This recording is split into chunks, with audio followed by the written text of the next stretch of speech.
ശാസ്ത്ര സാങ്കേതിക രംഗത്തും വിവരവിജ്ഞാന മേഖലകളിലും സാമ്പത്തിക സ്വയം പര്യാപ്തതയിലും ലോകം അതിവേഗം മുന്നേറുന്നുണ്ടെങ്കിലും നമ്മെ നിലനിർത്തുന്ന പ്രകൃതിയും പരിസ്ഥിതിയും അപകടകരമായ വെല്ലുവിളികൾ നേരിടുന്നുണ്ടെന്നാണ് പഠനങ്ങൾ ചൂണ്ടിക്കാട്ടുന്നത്. ഭൂമിയുടെ ഏറ്റവും വലിയ ഭീഷണികളിൽ ഒന്നാണ് പ്ലാസ്റ്റിക് മലിനീകരണം. കരയിലും കടലിലും പ്ലാസ്റ്റിക് മാലിന്യങ്ങൾ സൃഷ്ടിക്കുന്ന ഭീഷണി വളരെ വലുതാണെന്ന് ഉദാഹരണം സഹിതം ശാസ്ത്രജ്ഞർ സൂചിപ്പിക്കുന്നുണ്ട്. പ്ലാസ്റ്റിക് കത്തിച്ചു കളയുമ്പോൾ കാർബൺ മോണോക്സൈഡ് ഉൾപ്പെടെയുള്ള മാരകമായ അനേകം വിഷവാതകങ്ങൾ അന്തരീക്ഷത്തിൽ കലരുകയും ശ്വാസകോശ പ്രശ്നങ്ങൾക്കും വലിയ തോതിലുള്ള വായു മലിനീകരണത്തിനും വഴിവെക്കുന്നുണ്ട്.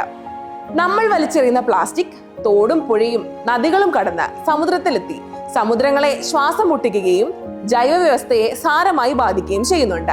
അങ്ങനെ മനുഷ്യന്റെ ആരോഗ്യം, സമുദ്രജീവികൾ, ആവാസ വ്യവസ്ഥ എന്നിവ ആകെ അപകടത്തിലായേക്കാം. ഇക്കാരണങ്ങൾ കൊണ്ടാണ് 2025 ലോക പരിസ്ഥിതി ദിനം പ്ലാസ്റ്റിക് മലിനീകരണത്തെ തോൽപ്പിക്കുക എന്ന അജണ്ട മുഖ്യ പ്രമേയമായി എടുത്തിട്ടുള്ളത്. നമ്മുടെ കേരളത്തിൽ പ്ലാസ്റ്റിക് മലിനീകരണത്തെ തോൽപ്പിക്കുന്നതിനുള്ള നടപടികൾ ഊർജിതമായി തന്നെ നടക്കുന്നുണ്ട് എന്നതിൽ നമുക്ക് അഭിമാനിക്കാം. നമ്മുടെ ഹരിതകർമ്മ സേനാംഗങ്ങൾ ശേഖരിക്കുന്ന ഉപയോഗശൂന്യമായ പ്ലാസ്റ്റിക് തരം തിരിച്ച് പുനരുപയോഗപ്രദമാക്കുകയും പുതിയ ഉൽപ്പന്നങ്ങളായി പുറത്തു വരികയും ചെയ്യുന്നുണ്ട്. അങ്ങനെ കൂട്ടായും വ്യക്തിപരമായും നിന്ന് നമ്മളെ നിലനിർത്തുന്ന നമ്മുടെ പ്രകൃതിയുടെ സൗന്ദര്യവും സന്തുലിതാവസ്ഥയും നമുക്ക് സംരക്ഷിക്കാം. അത് നമ്മുടെ കടമയാണ്. ഭാവി തലമുറയ്ക്കായുള്ള കരുതിവയ്പ്പാണ്.